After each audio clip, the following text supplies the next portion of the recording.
Hi நண்பா, எல்லாருக்குமே பெரிய வணக்கம். நான் உங்கள் சந்துரு பேசுகிறேன். எல்லோரும் எப்படி இருக்கீங்க? எல்லோரும் சூப்பராக ஹாப்பியாக இருக்கும் நண்பா. நானும் பார்த்தீங்கன்னா சூப்பராக இருக்கேன். ஸோ போக்கோ தரப்புலேருந்து ரொம்ப நாளுக்கு அப்புறம் மனசறிஞ்சு ஒரு உருப்படியான ஸ்பெக்கில் ஒரு ஸ்மார்ட் ஃபோனை வந்து விட்டுருக்கிறதா நம்புகிறேன். ஆனால் அதுக்கப்புறம் வாங்கினதுக்கப்புறம் ஹேங்கிங் இஷ்யூ, அப்புறம் வந்து ஹீட்டிங் இஷ்யூஸ், அதுக்கப்புறம் பார்த்திங்கன்னா இந்த அப்ளிகேஷன் மூலிமா பார்த்திங்கன்னா அப்படியே ஃபோனை ஹெவியாக்குறது, இந்த மாதிரி பிரச்சனைகள் வராத வரைக்கும் சந்தோஷம். ஆனால் இப்போதைக்கு அவங்க லான்ச் பண்ண ஸ்பெக்கு அந்த ரேட்டை பார்க்கும்போது உண்மையிலே ஒருத்துன்ற மாதிரி தான் தெரியுது. போக்கோ F5 இந்த ஸ்மார்ட் ஃபோனை பற்றி தான் பார்க்க போகிறோம். நேற்று அஃபிஷியலாக பார்த்தீங்கன்னா லான்ச் பண்ணியிருக்காங்க. மே 16 ஃப்ளிப்கார்ட்டில் பார்த்தீங்கன்னா அஃபிஷியலாக சேலுன்றது பார்த்தீங்கன்னா ஸ்டார்ட் ஆக போகுது. இதில் 2 வேரியண்ட் இருக்குது. 8 128 அதோட ரேட்டு பார்த்தீங்கன்னா 30,000 ரூபா. அதே இது 8 12 GB RAM 256 GB ஸ்டோரேஜ் பார்த்தீங்கன்னா உங்களுக்கு 33,000 ரூபா. லான்ச்சிங் ஆஃபராக ஐசிஐசியோட கிரெடிட் கார்டுக்கு பார்த்தீங்கன்னா 3,000 ரூபா கிட்ட டிஸ்கவுண்ட் தராங்க. அப்படின்ற பார்க்கும்போது ஆரம்ப வேரியண்ட் பார்த்தீங்கன்னா 27, ஐரன் வேரியண்ட் பார்த்தீங்கன்னா 12 GB RAM பார்த்தீங்கன்னா உங்களுக்கு 30,000 ரூபாய்க்கு கிடைக்கும்.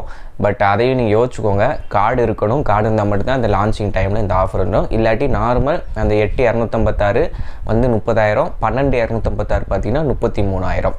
ஸோ இதை வந்து கார்டு யூஸ் பண்ணோம் 3,000 கிட்ட மைனஸ் ஆகுது. ஓகே நண்பா, இந்த ஸ்மார்ட் ஃபோனோட டிசைன் ஆல்ரெடி நம்ம பார்த்து தான்.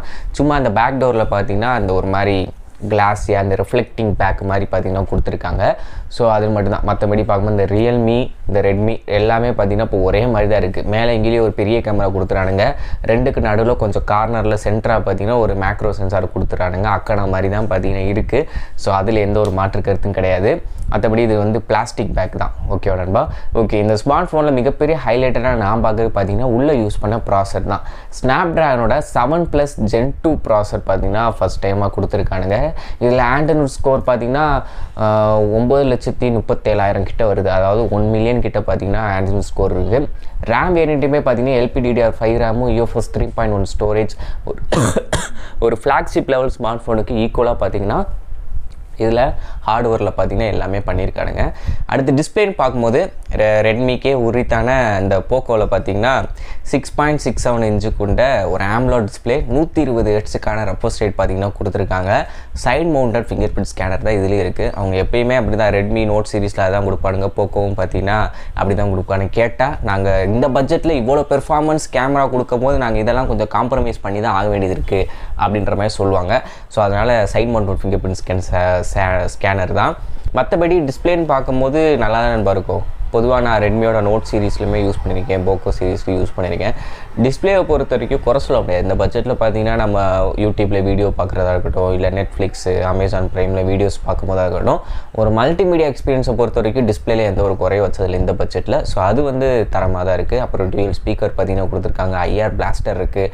3.5mm ஆடியோ ஜாக்கும் பார்த்தீங்கன்னா இந்த ஸ்மார்ட் ஃபோன் கொடுத்துருக்காங்க. அழகாக நம்ம வயர்டு ஹெட்ஃபோனே பார்த்தீங்கன்னா நிம்மதியாக யூஸ் பண்ணிட்டு போயிடலாம். சார்ஜ் தீர்ந்து போயிடும், அது இல்லை அப்படின்ற பிரச்சனையே வராமல் நீட்டாக யூஸ் பண்ணிட்டு போயிடலாம். இது டிஸ்பிளே மல்டிமீடியா எக்ஸ்பீரியன்ஸ் பார்க்கும். அடுத்தபடியாக பேட்டரின்னு பார்க்கும்போது 5000 mAhக்கான பேட்டரி, 67 வாட்ஸுக்கான சார்ஜர் பாக்ஸில் இன்க்ளூட் ஆக போகுது. எப்படி பார்த்தாலும் பார்த்தீங்கன்னா ஒரு 40லேருந்து 50 நிமிஷத்துக்குள்ளே ஃபுல் சார்ஜ் ஆயிரும். சாலிடாக பார்த்தீங்கன்னா நார்மல் யூஸருக்கு ஒரு நாள் கிட்ட தாங்கும். சார்ஜ் போடுறது வேகமாக ஏறிடும். ஸோ இதில் கேமரான்னு பார்க்கும்போது 64 மெகாபிக்சலுக்கான ஆம்னி விஷன் OS கொண்ட ஒரு கேமரா கொடுத்துருக்காங்க. ஸோ 64 OSன்றப்ப day light photos, low light photos, videos எடுக்கும்போது ஸ்டேபிளாக இருக்கணும். ஸோ இந்த மாதிரி விஷயத்தில் ப்ரைமரி கேமரா சாட்டிஸ்ஃபைடு தான். 8 மெகாபிக்சலுக்கான அல்ட்ரா வைடு, 2 மெகாபிக்சலுக்கான மேக்ரோன்ற கொடுத்து வச்சுருக்கானுங்க. 8 மெகாபிக்சல் அல்ட்ரா வைடு கூட அப்பப்போ ஃபோட்டோஸ்க்கு பார்த்தீங்கன்னா உபயோகம். அதுக்கப்புறம் டீட்டெயிலிங் வந்து ப்ரைமரி கேமரா அளவுக்கு இல்லைனாலும் நம்ம அடுத்தபடியாக எடிட் பண்ணி கூட போஸ்ட் பண்ணிக்கலாம். ஆனால் அந்த மேக்ரோ என்னத்துக்கு கொடுக்குற, அதுக்கு அந்த மேக்ரோக்கார செலவை தூக்கிட்டு ஒரு 13 மெகாபிக்சல் அல்ட்ரா வைடு கொடுக்க வேண்டியதானே. அடுத்து 16 மெகாபிக்சலுக்கான செல்ஃபி கேமரான்னு கொடுத்து வச்சுருக்கானுங்க.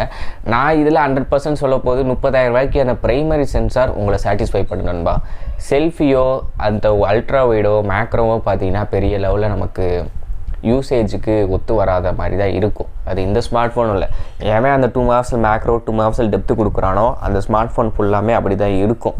அது நம்ம மாற்ற முடியாது. அவங்களும் என்ன சொல்கிறேன், அவங்ககிட்ட நம்ம வேணான்னு சொல்லி பார்த்தாச்சு. ஆனால் அவங்க நான் கொடுத்து தாண்டா ஆகும்னு சொல்லி அந்த ஒன்றுத்துக்கு உதவி கொடுத்து தான் இருக்கேன். ஸோ அது வேறு வழி இல்லை, விட்ருக்கேன். மற்றபடி பார்த்திங்கன்னா அந்த Wi-Fi 6, 5G சப்போர்ட் எல்லாமே பார்த்திங்கன்னா இருக்குதுன்பா. ஸோ இந்த ஸ்மார்ட் ஃபோனோட ரேட்டை வச்சு பார்க்கும்போது இதுக்கு முன்னாடி வந்த ரெட்மியோட Note 12 ப்ரோ மேக்ஸா அப்புறம் ப்ளஸ்ஸு அந்த மாதிரிலாம் பார்த்தீங்கன்னா 27,000 28,000 வருவாங்க. அந்த ஸ்மார்ட் ஃபோனை கம்பேர் பண்ணும்போது இதை நீங்கள் 30,000 தாராளமாக வாங்கிட்டு போயிடலாம். ஸோ இது வந்து எப்படின்னா FTFS டிக்கெட் தான். எப்படி நம்ம விஜய், அஜித், ரஜினி, கமல் சார் அவங்களோட படங்களுக்கெல்லாம் முந்தி அடிச்சு முதல் நாள் ஷோ பார்த்தீங்கன்னா 1500 2000 டிக்கெட் கொடுத்து பார்த்துருவோம். பார்த்துட்டு படம் நல்லா இருந்தால் தப்பிச்சோம், படம் நல்லா இல்லைன்னு வச்சுக்கோ, எதுக்கு இவ்வளோ காசை கொடுத்து வாங்கணும், அதுக்கு மறுநாள் 120 ரூபா கொடுத்து போயிருந்தேன், இல்லை மத்தியானம் ஷோ போயிருக்கலாம் அப்படின்ற மாதிரி தோணும்ல. ஸோ அந்த மாதிரி தான் இந்த ஸ்மார்ட் ஃபோன் வந்து இப்போ ஆஃபர்ன்றனால உங்களை வாங்க வைக்கிறதுக்கு தான் இந்த ஆஃபரை காட்டுறானுங்க. இந்த ஒரு 2 மாதம் போடணும்னு வச்சுக்கோங்களேன், நல்ல ரிவ்யூ நீங்களும் பார்த்து அண்டர்ஸ்டாண்ட் ஆகிக்கிறீங்க. அதுக்கப்புறம் இவங்களே பார்த்தீங்கன்னா ப்ரைஸை வந்து ஆக்சுவல் ப்ரைஸை 27,000 கொண்டு வருவானுங்க. அப்புறம் ஏதாவது ஃப்ளிப்கார்ட்டில் ஏதாவது ஆஃபர் வரும்போது உங்களுக்கு 27,000 வாங்குற மாதிரி வரும். ஸோ உங்களுக்கு இமிடியேட்டாக ஒரு ஃபோன் தேவையில்லை அப்படின்றப்ப கொஞ்ச நாள் பொறுமையாக இருந்து அதுக்கப்புறம் பார்த்து வாங்கிக்கோங்க. இல்லை எனக்கு இமிடியேட்டாக வேணும், அப்படி வேணும் அவசரத்துக்கு வேணும் அப்படின்னா கார்டு ஆஃபர் இருந்தால் யூஸ் பண்ணி வாங்கிக்கோங்க. இதுதான் நண்பா உண்மை. ஸோ ஃபோனில் பெரிய லெவலில் இப்போதைக்கு பிரச்சனைகள் தெரில, நாளடைவில் யாராச்சும் வாங்கினாங்க அப்படின்னா இல்லை யார்கிட்டயாச்சும் இருந்துச்சு அப்படின்னா நான் வாங்கி செக் பண்ணி பார்த்துட்டு நம்ம சேனலில் டெடிகேட்டடாக போகிறேன். ஓகே நண்பா. ஸோ வீடியோ பிடிச்சா லைக், ஷேர் அண்ட் சப்ஸ்கிரைப் பண்ணிக்கோங்க. மேற்கொண்டு போன சூப்பரான வீடியோ சந்திக்கிறேன். அதுவே நன்றி, வணக்கம், பாய் பாய்.